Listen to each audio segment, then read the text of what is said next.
Mark எழுதின சுவிசேஷம் 5வது அதிகாரம் 24வது வசனம் முதல் 34வது வசனம் வரைக்கும் வாசிக்கலாம். மார்க்கு 5வது அதிகாரம் 24வது வசனம் முதல். அவனோட கூட போனார். திரளான ஜனங்கள் அவருக்கு பின் சென்று அவரை நெருக்கினார்கள். அப்பொழுது 12 வருஷமாய் பெரும்பாடுள்ள ஒரு ஸ்திரீ அநேக வைத்தியர்களால் மிகவும் வருத்தப்பட்டு தனக்கு உண்டானவைகள் எல்லாம் செலவழித்து சற்றாலும் குணமடையாமல் அதிக வருத்தப்படுகிற பொழுது இயேசுவை குறித்து கேள்விப்படுகிறார். இந்த செய்தியோட தலைப்பு பெரும்பாலுள்ள ஸ்திரீயினுடைய 7 அனுபவங்கள். அந்த அம்மா எந்த ஊர்ல பிறந்தாங்க, அந்த அம்மா என்ன வியாதி இருந்துச்சு, எத்தனை வைத்தியரை பார்த்தாங்க அப்படி சொல்லி அந்த அம்மாவுடைய வாழ்க்கையில ஏற்பட்டதான ஒரு சின்ன கஷ்டம், சின்ன பாடுகள் நிமித்தம் அவங்க இயேசுவை எப்படி ஏற்றுக்கொள்கிறார்கள், எப்படி இயேசுக்கு பின்னாடி போறாங்கறத நம்ம சம்பவத்தை பார்க்க போறோம். அதுக்கு அந்த அம்மாவுக்கு கர்த்தர் ஒரு வாய்ப்பு கொடுத்திருக்கிறார். அதான் முக்கியமான ஒரு காரியம். அது ஒரு என்ன, அந்த அம்மாவுக்கு என்ன வியாதி? பெரும்பாலுள்ள ஸ்திரீ சொல்லப்பட்டது. சரி, இப்போ அந்த அம்மா சம்பவத்துக்கு முன்பதாக 2 வருஷத்துக்கு முன்னாடி வாசிங்க.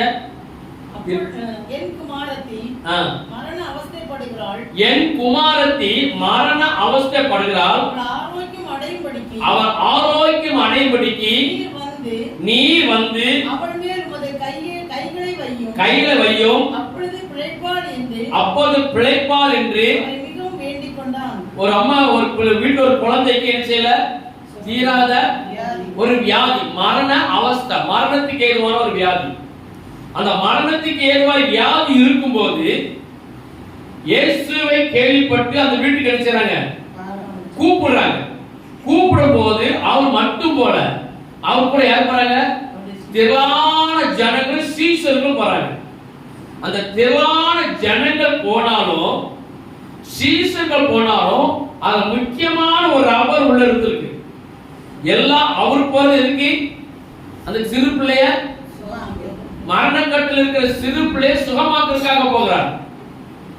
அவர் போகும்போது இயேசு நமக்கும் அற்புதம் செய்வார் சொல்லி அநேக பிள்ளைகள் போறாங்க. அந்த கூட்டத்தில் யார் இருந்திருக்கிறார்? பெரும்பாடு உள்ள ஸ்திரீ. நம்ம அதுக்கு முக்கியத்துவம் கொடுக்க வேண்டியதில்லை. ஆனால் ஒரு சில காரியங்கள் என்ன செய்யலாம். அந்த பெரும்பாடு உள்ள ஸ்திரீக்கு எந்த ஊர்? மார்க்கு சுவிசேஷம் 5வது அதிகாரம் 1வது வசனம், அதுக்கு பிறகு 25வது வசனம். பின்பு அவர்கள் கடலுக்கு அக்கறையில் உள்ள கதரேனுடைய நாட்டிற்குள் வந்தார்கள். இந்த நாடு எங்க இருக்குன்னா கலிலேயா தேசத்து பக்கத்துல இருக்குது. 25வது வசனத்தை வாசிங்க. அப்பொழுது 12 வருஷமாய் பெரும்பாடுள்ள ஒரு ஸ்திரீ அநேக வைத்தியர்களால் மிகவும் வருத்தப்பட்டு 25 லூக்கா 8:26 வாசிங்க. லூக்கா 8:26. பின்பு கலிலேயாவுக்கு எதிரான கதரேனருடைய நாட்டில் சேர்ந்தார்கள். அப்போ இந்த அம்மாக்கு எந்த ஊரு? கலிலேயா நாட்டில் உள்ள கதரேனுடைய அந்த கிராமம். அப்ப இந்த அம்மா பேர் என்ன செய்யல, போடப்படல, ஊர் பேர் போட்டது. இப்ப இந்த அம்மாவுக்கு எத்தனை வருஷம் வியாதி? 12 வருட வியாதி. அது பெரும்பாடுங்கிறது ரொம்ப கஷ்டமான ஒரு இது குறித்து பழைய பாட்டு தெளிவா சொல்லப்பட்டிருக்கு. அது பாவத்துக்கு ஏதுவான ஒரு வியாதி சொல்லப்பட்டிருக்கு.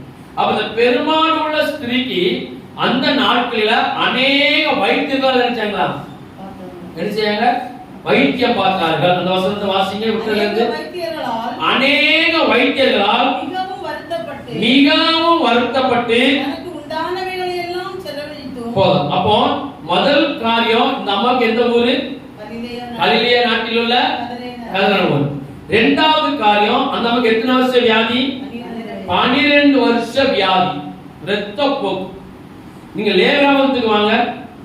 லேவியராகமம் 15வது அதிகாரம் 19வது வசனம், அதுக்கு பிறகு 25 இருந்து 30 வரைக்கும் இந்த வியாதி குறித்தும் இந்த வியாதிகளோட தீர்வு, அதுக்கு நம்ம என்ன செஞ்சு நம்ம கர்த்தர் பழைய பாட்டுல சொல்லி கொடுத்திருக்கார். வாசிங்க. சூதக ஸ்திரீ சரீரத்தில் உள்ள உதிர ஊர்தலின் நிமித்தம் 7 நாள் தன் விளக்கத்தில் இருக்க கடவுள். தொடுகிறவன் எவனும் சாயங்காலம் மட்டும் தீட்டுப்பட்டிருப்பான். அப்ப இந்த வியாதி எப்படிப்பட்ட வியாதி? பயங்கரமான ஒரு வியாதி. ஆனா இப்புள்ள காலகட்டங்களில இப்போ இப்படி ஒரு வியாதி வந்துட்டா ஒரு ஷார்ட்கட் ரூட் இருக்குது. சொல்லுங்க. உடனே எடுத்துருவாங்க. திருடன் திருடவும் அழிக்கவும். அப்ப எதை திருடிட்டு போயிருவான்? சொல்லுங்க. சரீர அவயங்களை திருடிட்டு போயிருவான். இது நமக்கு அது ரொம்ப ஷார்ட்கட் ரூட்டா இருக்குது. ஆனா வேதத்துல தெளிவா சொல்லப்பட்டிருக்கு, நீ ஷார்ட்கட் ரூட் என்ன செய்ய வேண்டாம், போக வேண்டாம். திருடன் நம்ம அவயங்களை செஞ்சிருவான், திருடிட்டு போயிருவான். அப்ப இன்னைக்கு அது பெண்களுக்கு எப்படி இருக்குது, ரொம்ப டாக்டரோட ஷார்ட்கட் தான் நினைச்சாங்க. இதுக்கு மருந்து கொடுத்து வைத்தியம் கொடுத்துற ஒரு சிம்பிள் மெத்தட் வந்திருக்கு, நல்லதுதான். ஆனா வேதத்தின் அடிப்படையில் அதை பார்க்கும்போது என்னது தீட்டு. அப்ப அந்த வியாதியை பாருங்க, அந்த வேதத்தை தொடர்ந்து வாசிங்க, நமக்கு இன்னும் கஷ்டமா இருக்கும். ஒரு ஸ்திரீ விலகி இருக்க வேண்டிய காலம் அல்லாமல் அவளுடைய உதிரம் அநேக நாள் ஊறிக்கொண்டிருந்தாள். அப்ப அந்த உதிர போக்கு என்னச்சுன்னா சரீரத்திலிருந்து ஊறிக்கொண்டே இருக்குது. அப்படி ஒரு கொடிதான ஒரு வியாதி, ஒரு பயங்கரமான வியாதி. அப்போ அந்த சரீரத்தை உதிரம் ஊறி வெளியேறும் போது சரீரத்துல என்ன வரும்? பலவீனங்கள் வரும். பலவீனங்கள் வருவது காட்டில அந்த பலவீனத்தின் மத்தியிலும் கூட எக்ஸ்ட்ரா 2-3 வியாதிகள் நிச்சயம் வரும். கூட 2 பலவீனங்கள் வரும். வாசிங்க. அல்லது காலத்துக்கு மிஞ்சி அது கண்டிருக்கும் நாளெல்லாம் ஊறிக்கொண்டிருந்தால் தன் விளக்கத்தின் நாட்களில் இருந்தது போல அவள் தீட்டா இருப்பாளாக. அந்த நாட்கள் எல்லாம் அவள் படுக்கும் எந்த படுக்கையும் அவள் விளக்கத்தின் படுக்கையை போல அவளுக்கு தீட்டா இருக்கும். அப்ப எவ்வளவு கஷ்டம் அந்த காலத்துல எப்படி இருந்திருக்கு? ஒட்டிதான ஒரு வியாதி. இந்த வியாதி எதுக்கு வந்துச்சுன்னு நம்ம என்ன பார்க்க போறோம். கண்டினியூ பண்ணுங்க. 25 இருந்து 30 வரைக்கும். அந்த நாட்கள் எல்லாம் அப்படிப்பட்டவளை தொடுகிறவன் எவனும் வஸ்திரங்களை தோய்த்து தண்ணீரில் மூழ்கி சாயங்காலம் மட்டும் தீட்டுப்பட்டிருப்பானாக. அவள் தன் உதிரம் நின்று சுத்தமான போது அவள் 7 நாள் எண்ணிக்கொள்வாளாக. அதன் பின்பு சுத்தமாய் இருப்பாள். 8ஆம் நாளிலே இந்த வியாதி போறதுக்கு ஒரு தீர்வு இருக்குது. இந்த கொடிதான இந்த பலகீனமான இது சரீரத்தை உருக்குகிற இந்த வியாதி, இது போறதுக்கு ஒரு வழி இருக்குது வேதாகமத்தில். நீ என்ன செய்யணும் சொல்லுங்க, வாசிங்க. 8ஆம் நாளிலே 2 காட்டு புறாக்களையாவது 2 புறா குஞ்சுகளையாவது நீ எங்க கொண்டு வரணும்? ஆசரிப்பு கூடாரம் எது? தேவாலயம். தேவாலயத்துக்குள்ள நீ வரும்போது ஆலயத்துக்குள்ள, அந்த காலத்துல ஆசரிப்பு கூடாரம், நீ ஆலயத்துக்குள்ள என்ன கொண்டு வரணுமா? 2 புறாவும் 2 புறா குஞ்சு நீ கொண்டு வந்து ஆசாரியனிடத்தில் கொண்டு வர கடவுள். ஆசாரியன் அவைகளில் ஒன்றை பாவ நிவாரண பலி. அப்ப இந்த வியாதி எப்படி வந்துச்சு? பாவத்தினால். நல்ல கவனிங்க. அப்ப இந்த வியாதி தீராத அந்த உதிர போக்கு, தீராத இரத்த போக்கு எதனால வந்திருக்கு? நமக்கு பாவத்தினால வந்திருக்குது. அப்ப அந்த ஆசாரியர் கண்டுபிடிச்சிட்டார், அம்மா இந்த வியாதிக்கு முகாந்திரம் என்னது? நீ செய்த சில தவறு. அதனாலதான் பாவ நிவாரண பலியாகவும் மற்றொன்றை சரீரத்தை ஆண்டவர்கிட்ட ஒப்பு கொடுக்கிறது போல ஒரு சர்வாங்க தகன பலி. அப்போ இதுல முக்கியமா சொல்லப்பட்டது பாவ நிவாரண பலிக்காக. பழைய ஏற்பாட்டு காலத்துல இயேசு ரத்தம் சிந்தருக்கு முன்பது ஆடு மாடு புறாக்கள் செஞ்சிருக்காங்க, பலி செலுத்திருக்காங்க, கர்த்தரை ஏற்றுக்கொண்டிருக்கிறார். இப்போ அதை நிப்பாட்டிட்டார். இப்போ இயேசு ஊழியம் செய்த நாட்கள்ல பழைய ஏற்பாடு நியாயப்பிரமாணம் நினைச்சது உண்டு. நல்லா கவனிக்கணும். இயேசு ஊழியம் செய்த நாட்களில இந்த அற்புதங்களை செய்யற நாட்கள் என்ன உண்டு? பழைய ஏற்பாட்டு நியாயப்பிரமாணம் உண்டு.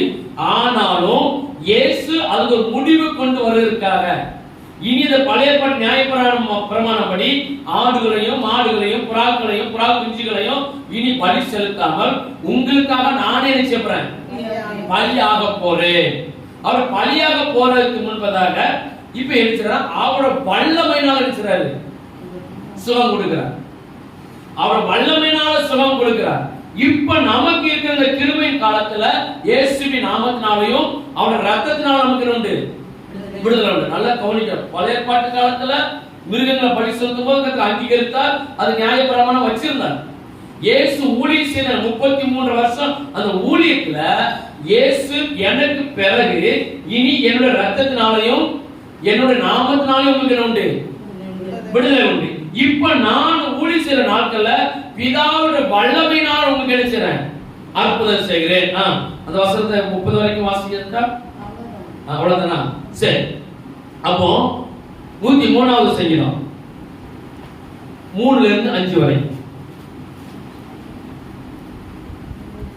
103 அவர் உன் அக்கிரமங்களெல்லாம் மன்னித்து உன் நோய்கள் எல்லாம் குணமாக்கி பிராணனை அழிவுக்கு விலக்கி மீட்டு. அப்போ இந்த அம்மாவுக்கு வந்த வியாதி என்ன வியாதி? அழிவு, பிராணன், மரணத்துக்கு ஏதுவான ஒரு வியாதி, மரணத்துக்கு ஏதுவான ஒரு போராட்டங்கள் உண்டு. இப்ப இந்த அம்மாவுடைய காரியத்தை பார்க்கும்போது இந்த வியாதியினால இந்த அம்மா மரணத்தை நோக்கி நினைச்சாங்க, பயணிக்கிறார்கள், விலகினோம், சோர்வு. ஆனாலும் கர்த்தருடைய கிருபை அந்த நேரத்துல இயேசு அந்த தெருவிலே போனதுக்கு அந்த இடத்துல போனது ஒரு முகாந்தரம் இருக்கு. யாரை சுகமாக்கணும்? பெரும்பாலுள்ள ஸ்திரியை சுகமாக்கிட்டு 2000 வருஷம் வரைக்கும் அந்த ஸ்திரியை பத்தி என்ன செய்யணும்? சொல்லி என் நாமத்தை என்ன செய்யணும்? மகிமைப்படுத்தணும். கடந்த நாட்கள்ல இதே பிரச்சனையோட ஒரு வாலிப பிள்ளைக்கு இருந்துச்சு. இதை குறித்து நிறைய சாட்சிகள் சொல்லலாம். கர்த்தர் செய்த நன்மைகளை ஒரு 6 வருஷமா கண்டினியூவா இருக்குது. எவ்வளவோ டாக்டர்ட்ட வைத்தியம் பார்த்தாங்க, சுகமாகல. எவ்வளவோ சித்த வைத்தியர் வைத்தியம் பார்த்தாங்க, சுகமாகல. கடைசியில கேள்விப்பட்டாங்க, யாரோ நம்பர் கொடுத்தாங்கன்னு சொன்னாங்க. ஆனா அந்த பிள்ளைய போய் பார்த்தேன், குண்டா இருக்கு. இது வியாதி இருந்தது இருந்துச்சு, உடம்பு குண்டாயிடுச்சு, நிறைய குண்டாயிடுச்சு. ஏன்னா ஒரே உதிர போக்கு. அப்போ வேற ஒண்ணுமே சொல்லல.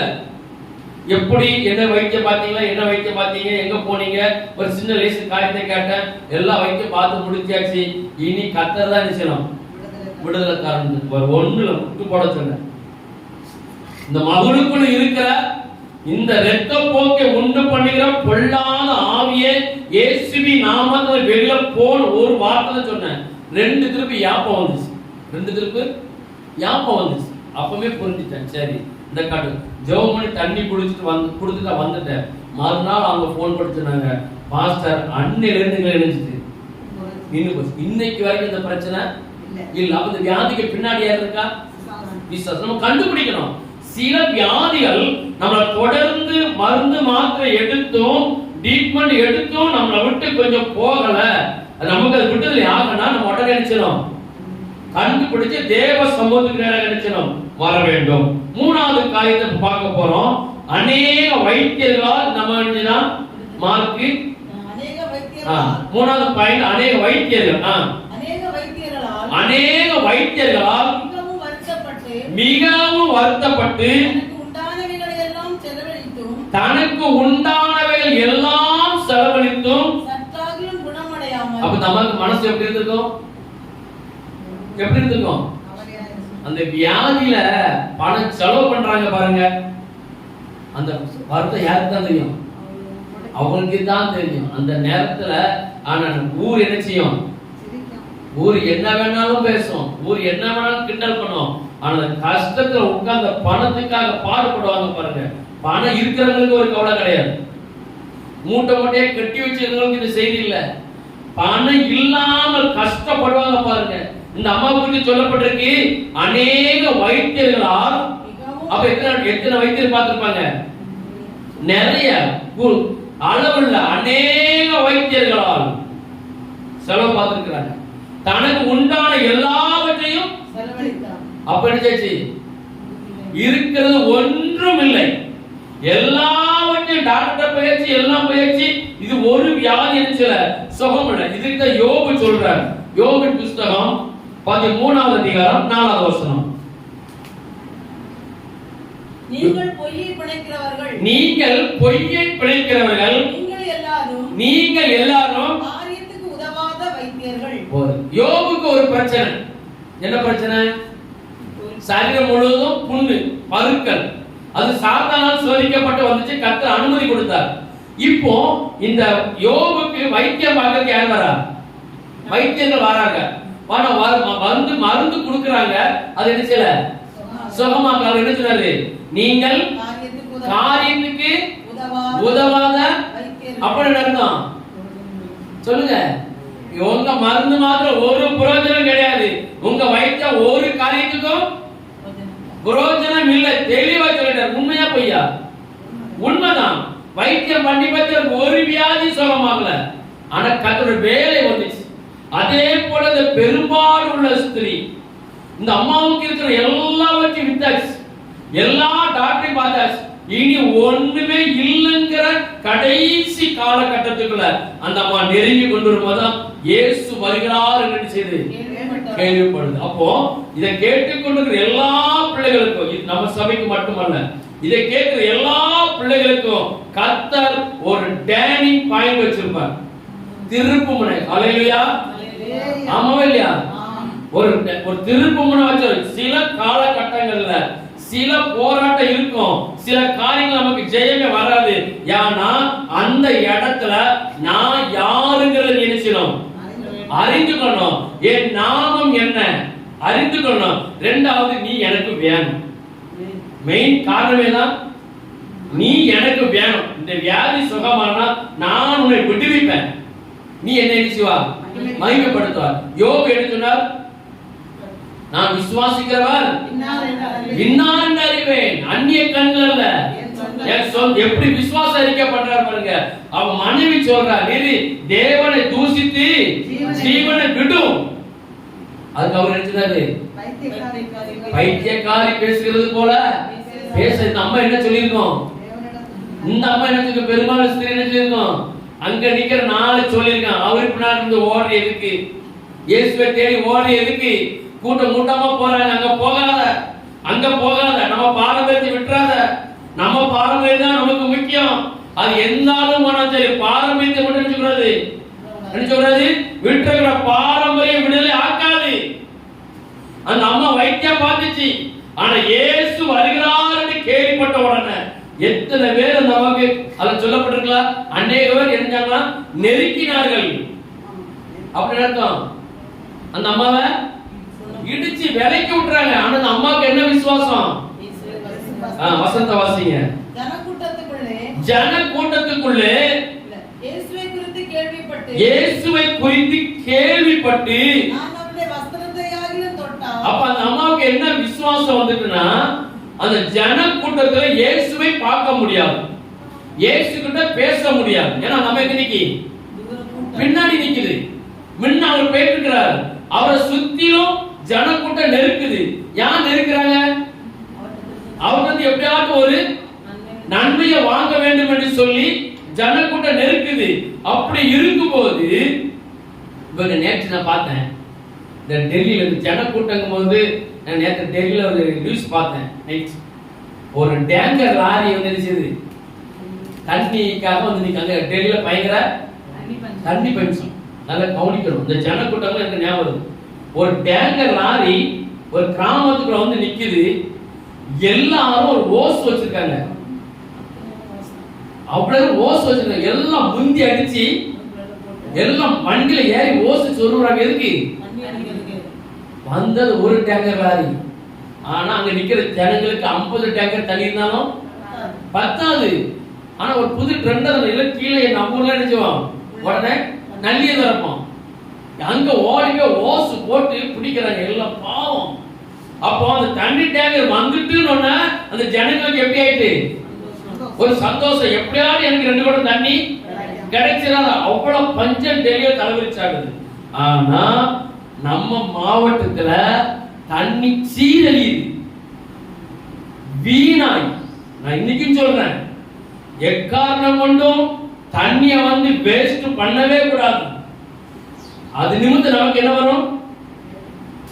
என்ன வரும்? கண்டிப்பா வரும். சில இடங்கள் நான் பார்க்கிறேன், மனசு அங்கலாய்க்குது. ஒவ்வொரு ஊர்ல நீங்க பாருங்க, ஒரு குடம் தண்ணிக்காக 5 கிலோமீட்டர் தலையில சுமந்து வராங்க. அந்த தண்ணி எப்படி இருக்குது? அழுக்கு கலர்ல இருக்கு. அது அக்கறை வடிய வைக்கணும். சில ஊர்ல தண்ணியை குடிச்சோன்னு கிட்னில வியாதி வருது. ஆனா மக்கள் அதெல்லாம் வழி இல்லை. ஆனா நம்ம மாவட்டத்துல தண்ணி எப்படி இருக்கு சொல்லுங்க? அது நான் சொல்ல முடியாத சூழல் இருக்கு. வேஸ்ட் பண்ணக்கூடாது. ஒரு சொட்டு தண்ணிக்கு நம்ம கணக்கு வைக்கணும். ஏன்னா அடுத்த ஜனங்கள் நம்ம கண் வைக்க நம்ம பார்க்கிறோம். நம்ம தேசத்துல நீங்க எப்படி இருக்கு தண்ணி? அளவுக்கு கூட்டம் எல்லாம் ஓசை போட்டு மேல முந்தி அடிச்சு அன்னைக்கு யாருன்னு பார்த்தா ஒரு ஆளுக்கு 2 குடம் கிடைக்குமா, 1 குடம் கிடைக்குமான்னு சந்தேகத்துல இருக்காங்க. இதே போல இயேசு வருகிறார்னு சொன்ன உடனே கூட்டம் நெருக்குது. அந்த நெருக்கத்திலையும் ஒரு அம்மா பின்னால ஓடி போய் அவருடைய வஸ்திரத்தை தொட்டால் உடனே உதிரத்தின் ஊறல் நின்று போயிற்று. பாருங்க எவ்வளவு பெரிய அற்புதம். ஹல்லேலூயா, ஹல்லேலூயா. எத்தனை டாக்டரை பார்த்தாங்க? எவ்வளவு ரூபாய் செலவு பண்ணாங்க? எல்லாத்தையும் முடிச்சாச்சு. இனி ஒன்று இல்ல. இந்த நேரத்துல தான் இயேசுவை பார்க்க கர்த்தர் சொல்றார். நீ அந்த ஸ்திரிய நான் விசுவாசிக்கிறேன். கர்த்தர் தான் நினைச்சிருப்பாரு, வரச்சிருப்பாரு. வா, நான் வரப்போறேன், நீ வா சொல்லி. ஆனா ஓடி வந்து அந்த கூட்டத்தின் மத்தியிலையும் முண்டி அடிச்சு கொண்டு இயேசுவை கரத்தை பிடிக்க முடியாது, இயேசுவை பார்க்க முடியாது, என் வியாதியை குறித்து சொல்லவே முடியாது, அவர் உனக்கு என்ன செய்து கேட்கவே முடியாத ஒரு காலகட்டத்துக்குள்ள அவருக்கு அந்த அம்மாக்கு அந்த நேரத்துல மைண்ட்ல வந்தது என்னது? என்ன வந்துச்சு? அவர் வஸ்திரத்தை நிச்சயம் ஒரு ஞானத்தை பாருங்க. அந்த வஸ்திரத்தை தொட்ட உடனே அந்த அம்மாவுக்கு இருந்துச்சு அந்த 12 வருஷ வியாதி 12 செகண்டுக்குள்ள இருந்துச்சு சுகமாயிட்டு. ஹல்லேலூயா. அப்ப நம்முடைய வாழ்க்கையில சில காரியங்களும் சில நன்மைகளும் நமக்கு சில காரியங்கள் தாமதம் ஆகுதுன்னா ஏதோ ஒரு நன்மைக்காக கட்டறிஞ்சுக்கிறாரு. நீங்க அதை தான் நம்ம விசுவாசிக்கணும். ஹல்லேலூயா. எல்லாரும் சத்தமா சொல்லுங்க ஹல்லேலூயா. அப்ப கர்த்தர் நமக்கு வச்சிருக்கிற காரியத்தை இப்ப நம்ம இதுல இருந்து ஒரு மாற்றம் வருது. இதுவரைக்கும் அந்த அம்மா வாழ்க்கை வேற, அது நடந்த விதங்கள் வேற. இதுவரைக்கும் எப்படி இருந்து சொல்ல, இயேசுவின் வஸ்திரத்தை ஓர்ந்து தொட்ட உடனே அந்த அம்மா சரிக்கு ஒரு மாற்றம் அடைஞ்சிட்டு உண்டாயிடுச்சு. 27வது வசனம். இயேசுவை குறித்து கேள்விப்பட்டு அவள் நான் அவருடைய வஸ்திரத்தையாகிலும் தொட்டால் சுஸ்தமாவேன் என்று சொல்லி ஜனத்து கூட்டத்துக்குள்ளே அவருக்கு பின்னாக வந்து அவருடைய வஸ்திரத்தை தொட்டாள். உடனே அவருடைய உதிரத்தின் ஊறுதல் நின்று போயிற்று. ரோமர் 10:17.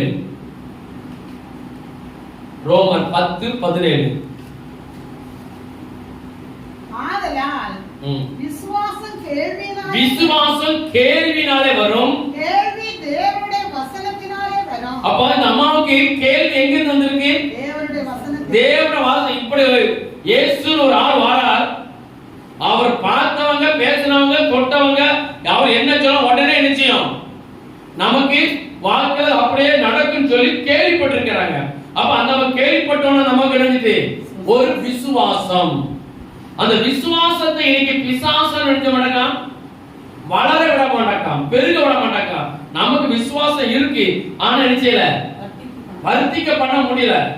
ஏன் காரணம்? இந்த பூமியில நம்ம இருக்கிறனால சில தவறான ஆலோசனைகள், சில தவறான பேச்சுகள், சில தவறான கொடுக்கறதுன ஆலோசனை நிமித்தம் நம்ம விசுவாசம் செஞ்சிடறோம்.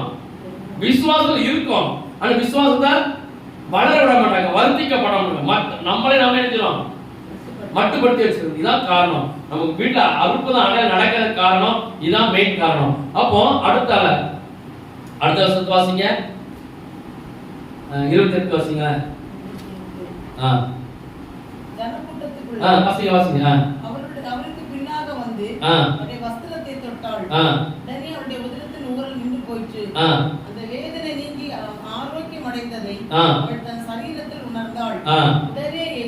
உடனே இயேசு வல்லமை புறப்பட்டதை தமக்குள் அறிந்து கூட்டத்துக்குள்ளே திரும்பி என் வஸ்திரத்தை தொட்டது யார் என்று கேட்டார். அவருடைய சீஷர்கள் அவரை நோக்கி, எல்லான ஜனங்கள் உம்மை நெருக்கிக் கொண்டிருக்கிறதை நீர் கண்டும் தொட்டது யார் என்று கேட்கிறீரே. அங்க ஒரு சின்ன சலசலப்பு வந்துட்டு அவருக்கு சொல்றாரு, என்னை யார் அணிஞ்சாங்க, தொட்டாங்க, வல்லமை எனக்கு அணிஞ்சது, புறப்பட்டது நானே உணர்ந்துகிறாரா. சீசர்கள் இவ்வளவு கூட்டமா இருக்க எல்லாரும் உங்க நெருக்கிறன்னு சொல்றாங்களே, இது எப்படி கரெக்ட் ஆகும் சொல்றாரு. அதுக்கு என்ன சொல்றாரு, இதை செய்தவளை காணும்படிக்கு சுற்றிலும் பார்த்தார். அறிந்த அந்த ஸ்திரியானவள் பயந்து நடுங்கி அவர் முன்பதாக விழுந்து உண்மை எல்லாம் அவருக்கு சொன்னாள். இப்பதான் அந்த அம்மா வாழ்க்கையில ஒரு மாறுதல் உண்டாகுது, ரட்சிப்பின் அனுபவம் கிடைச்சது. அப்போ அந்த அம்மா ரட்சிக்கப்படுறதுக்காகவே கர்த்தர் இருந்திருக்கிறாரு. அந்த வியாதிய அனுபவிச்சிருக்கிறார். வைத்தியர் சுகமாகல, பல டாக்டர் சுகமாகல, பல ரூபாய் செலவு பண்ணி சுகமாகல. ஆனாலும் அந்த அம்மாவை குறித்து கர்த்தரோட பரலோகத்தில் இருந்திருக்கு, ஒரு திட்டம் இருந்திருக்கு. அப்ப நம்மளை குறித்து நினைச்சது ஒரு திட்டம் இருக்குது, உங்களை குறித்து ஒரு முகாந்திரம் இருக்குது, உங்களை குறித்து தேவ திட்டம் தெளிவா இருக்குது. அந்த திட்டத்துக்கு நம்ம என்ன செய்யல, இடம் கொடுக்கவில்லை. தேவ திட்டத்துக்கு நம்ம இடம் கொடுக்கும் போது, தேவ வார்த்தைக்கு இடம் கொடுக்கும் போது, அவர் சித்தத்துக்கு இடம் கொடுக்கும் போது அவர் நேர்த்தியாய் நமக்கு செய்து தருவார். ஹல்லேலூயா. இப்ப அந்த அம்மா பாதத்தில் விழுந்து தனக்கு உண்டான எல்லாவற்றையும் சொல்லிட்டா. அவர் அவளை பார்த்து, மகளே, உன் விசுவாசம் உன்னை ரட்சித்தது, நீ சமாதானத்தை போய் என்று சொல்லி கர்த்தர் நீ வேதனை நீங்கி கர்த்தர் ஆசீர்வதிக்கிறார். ஹல்லேலூயா, ஹல்லேலூயா. அந்த அம்மா ஒரு ரகசியமான ஒரு வார்த்தை சொல்லப்பட்டிருக்கு, தனக்கு உண்டானது எல்லாவற்றையும் செலவழித்தேன்னு சொல்லி அவ்வளத்தையும் சொல்றேன். அப்ப இயேசு வந்து பெரும்பாலுள்ள ஸ்திரியை குறித்து, அந்த வியாதி குறித்து பார்க்கல, அந்த அம்மாவுக்கு அந்த உபத்திரவத்தை பார்க்கும்போது இயேசு கிட்ட வந்தாதான் விடுதலை ஆகும்னு சொல்லி தெரிஞ்சிருக்கு. இயேசு சொஸ்தமாக்கினார். நீ சுகமாயிருந்து சொன்னாரு, அந்த அம்மாவை ஆசீர்வதிக்கிறார். மார்க்கு சுவிசேஷம் 5வது அதிகாரம் 34வது வசனம். அதே வசனத்தை நீங்க வாசிங்க. அவளை பார்த்து, மகளே, உன் விசுவாசம் உன்னை ரட்சித்தது, நீ சமாதானத்தோட போய் உன் வேதனை நீங்கி சுகமாயிரு என்றார். அவர் இப்படி பேசிக் கொண்டிருக்கையில் ஜெபாலின் தலைவனுடைய வீட்டில் இருந்து சிலர் வந்து, போதும். 2 கொரிந்தியர் 5:17. 2 கொரிந்தியர் 5:17. இப்படி இருக்க ஒருவன் கிறிஸ்துவுக்குள் இருந்தால் புது சிருஷ்டியாய் இருக்கிறான். அப்போ நம்ம ஆண்டவருக்குள்ள வரும்போது ஒரு புதிய சிருஷ்டியாய் இந்த பெரும்பாடு உள்ள ஸ்திரிக்கு கர்த்தர் எப்படி மாற்றினாரோ, இப்ப இந்த அம்மாவுக்கு இந்த பிரச்சனை, நமக்கு என்ன பிரச்சனை சொல்லுங்க? இந்த அம்மாவுக்கு இந்த பிரச்சனை, நம்ம இதை குறித்தே பிரசங்கம் பண்ணக்கூடாது. இதை குறித்தே இந்த அம்மா சொல்லிக்கு இந்த வியாதி. இன்னைக்கு நமக்கு ஒரு பிரச்சனை, என்ன பிரச்சனை சொல்லுங்க? வெளியில இருக்க முடியாது, சொல்ல முடியாது. நமக்கு பொருளாதார பிரச்சனை இருக்கு, கடன் பிரச்சனை இருக்கு, ஆசீர்வாத குறைவா இருக்கு, கர்ப்பத்தின் நெறி குறைவா இருக்கு, தேவைகள் சந்திக்கப்படல, வீட்டுல சமாதானம் இல்ல, சந்தோஷம் இல்ல, படுத்தா தூக்கம் வர மாட்டேங்குது, தூக்கம் வந்தா படுக்க முடியல, நமக்கு உருண்டு பிறண்டு ராத்திரி ஆனா நமக்கு ராத்திரி எல்லாம் எப்படி இருக்கு, பகலா இருக்கு. ஏன்னா குழப்பத்தை நாட்டு உள்ள வந்துடுவான் வீட்டுக்குள்ள, ஒரு செல்வ குழப்பி வச்சுட்டு போயிருவான். ஆமா இல்லையா? இந்த குழப்பத்துக்கு விட கண்டுபிடிப்போமா? குழப்பத்துக்கு விட கண்டுபிடிக்க மாட்டான். உடனே வீட்டுக்குள்ள என்ன செஞ்சிடும், வாக்குவாதம் கூடி கடைசியில் எதிர முடியும், சண்டையில முடிஞ்ச கடைசியில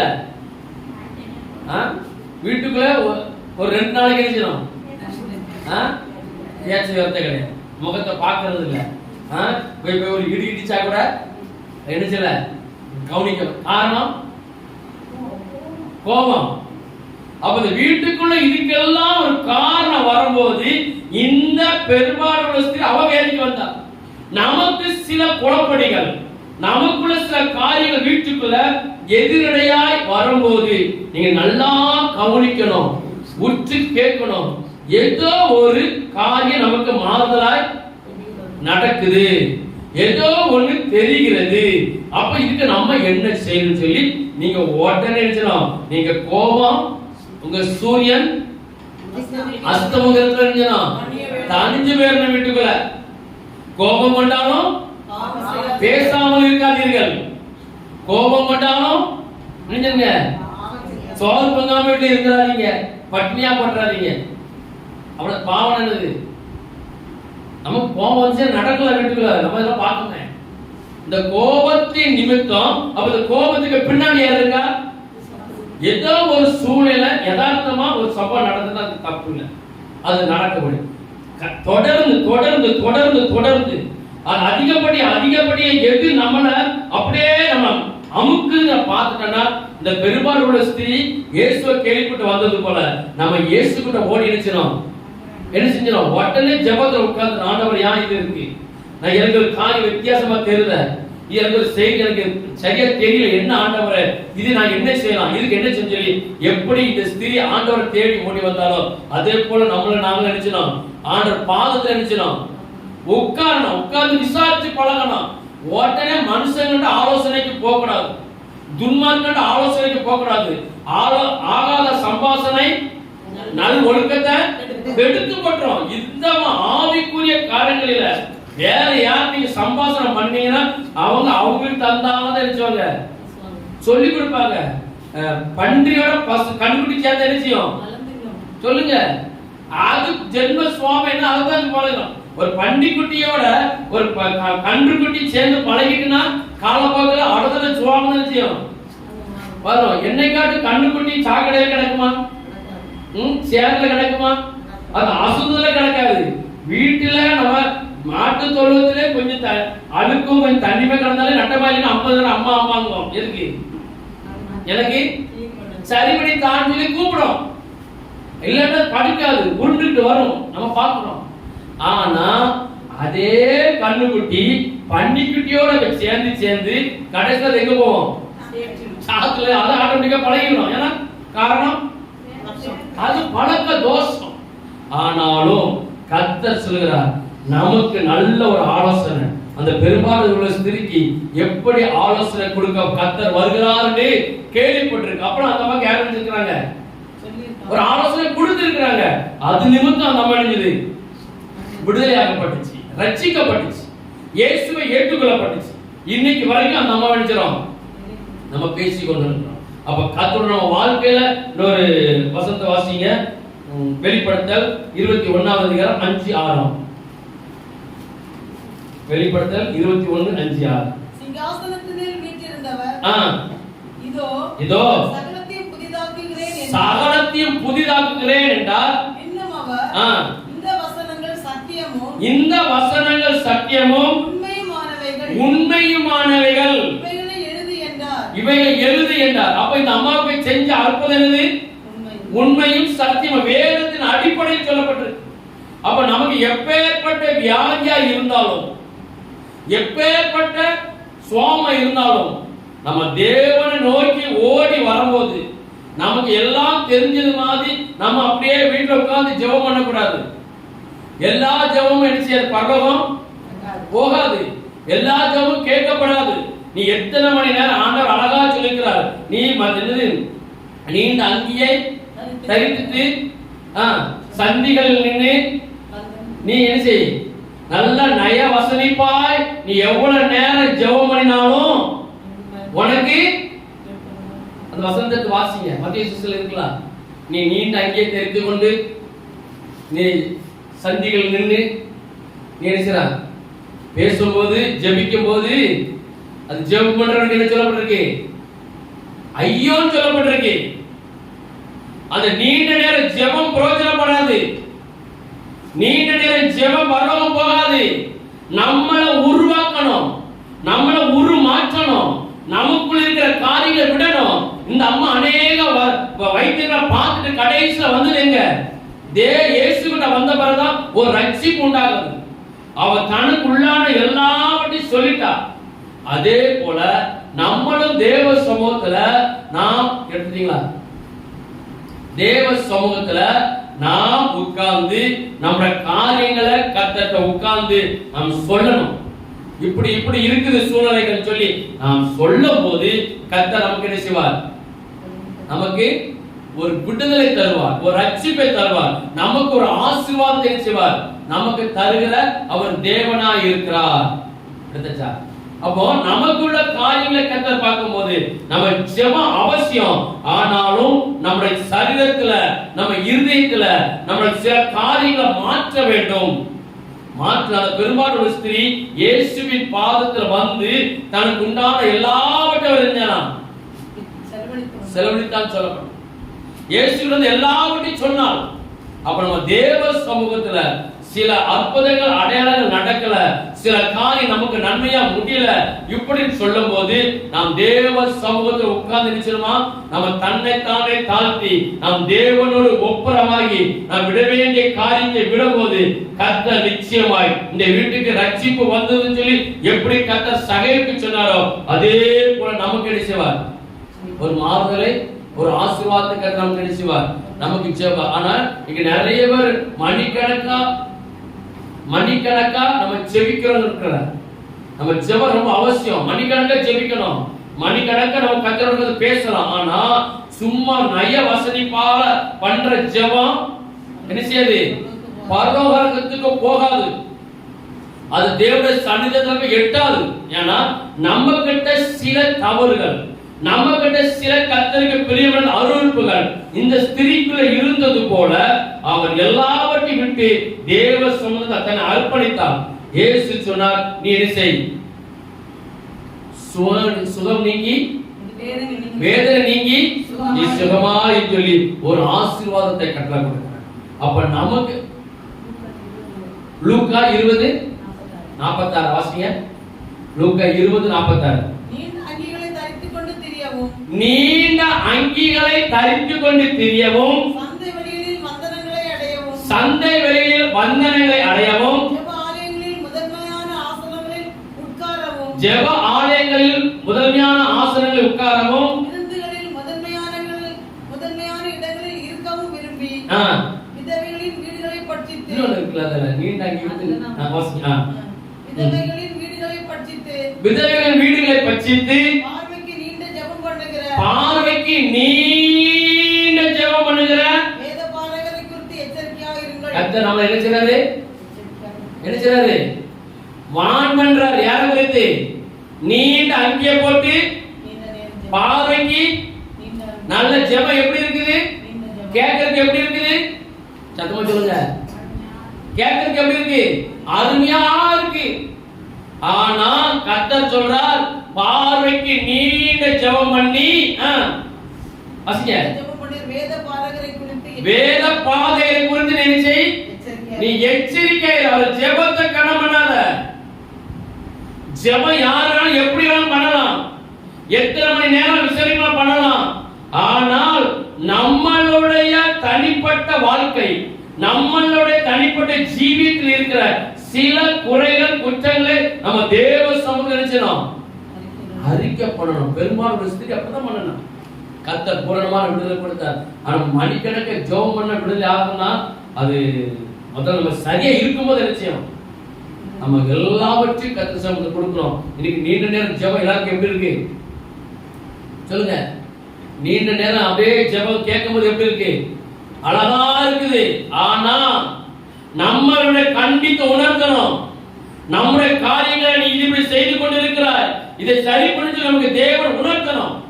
பெரும்பாலும் ஸ்திரீக்கு கர்த்தர் அவளை தேடி போனார். அவன் கர்த்தர் தொட்டா, வஸ்திரத்தை தொட்டா, ஆசீர்வாதம் அடைஞ்சா. அவளுக்கு வாழ்க்கை நடந்ததான ஒரு 7 காரியங்கள். முதல்ல சொல்லப்பட்டது அவளுடைய ஊர், இரண்டாவது சொல்லப்பட்டது அவளுடைய வியாதி, மூணாவது சொல்லப்பட்டது அவளுடைய வைத்திய முறைகள், நாலாவது சொல்லப்பட்டது அவன் இயேசுவை கேள்விப்படுகிறார், அஞ்சாவது சொல்லப்படுகிறது அவருடைய விசுவாசம், ஆறாவது சொல்லப்பட்டது அவருடைய வல்லமை புறப்பட்டு வந்தது, ஏழாவது இயேசுவை ஏற்றுக்கொள்கிறார். இப்படி 7 காரியம் இருக்குது. அதே காரியத்தை நம்முடைய வாழ்க்கையிலும் நம்ம ஏற்றுக்கொள்வோம், அதன்படி நடப்போம். அவளுக்கு இருக்கிற ஆசீர்வாதம் நமக்கு நினைச்சிட்டோம். கர்த்தர் தரட்டும், நம்மளால் பண்ணிடுவோம். பரிசுத்த ஆவியானவரே, நாம துதிக்கிறோம், உம்மை ஸ்தோத்தரிக்கிறோம், உம்மை போற்றுகிறோம். தேவகுமாரனாகிய இயேசுவே, இது எங்களோடு ஆண்டவரே பெரும்பாலும் ஸ்திரியை குறித்து இதை எங்களோடு பேசுகிறான். அவள் எவ்வளவோ வைத்தியர்களாக சொல்ல பண்ணியும் முடியாமல் போயிடுச்சு. ஆனால் இயேசு வருகிறார் என்று கேள்விப்பட்ட உடனே அவர் இயேசுவை பார்க்க ஓடினார். ஆனா ஓடினாலும் அவர் பார்க்க முடியல. எப்படியாவது வஸ்திரத்தால் தொடர்ந்து சொல்லி வஸ்திரத்தை தொட்ட உடனே அவளுக்கு சுகம் உண்டாயிடுச்சு. அதுபோல ஆனா அவர் இயேசு கூடவே எல்லாவற்றையும் சொன்னது போல நம்முடைய சில காரியங்கள், சில நன்மைகள், சில ஆசீர்வாதங்கள் நம்ம வாழ்க்கையில நம்ம ஜீவியத்துல தடையா இருக்குது, நடக்கலன்னா ஏதோ ஒரு காரியம் நம்ம இருக்கிறது. நம் தேவ சமூகத்தை சொல்லி நம்ம ஆண்டவரை ஒப்புரவாகும் போது நம்முடைய காரியத்தெல்லாம் அவருக்கு சொல்லும் போது நிச்சயமாய் கர்த்தர் நம்மளுக்கு எல்லாவற்றையும் சரி பண்ணி பாவத்தை எல்லாம் மன்னித்து உன் நோயெல்லாம் குணமாக்குவேன்னு சொன்னது போல கர்த்தர் எங்களுக்கு பெரிய காரியங்களை இதை செய்ய போறதுக்காக நமக்கு சோதரிக்கிறோம். தொடர்ந்து கிருபைக்கு மறைத்துக் கொள்ள ஆசீர்வதியும். இயேசுவின் நாமத்தில் ஜெபிக்கிறேன்.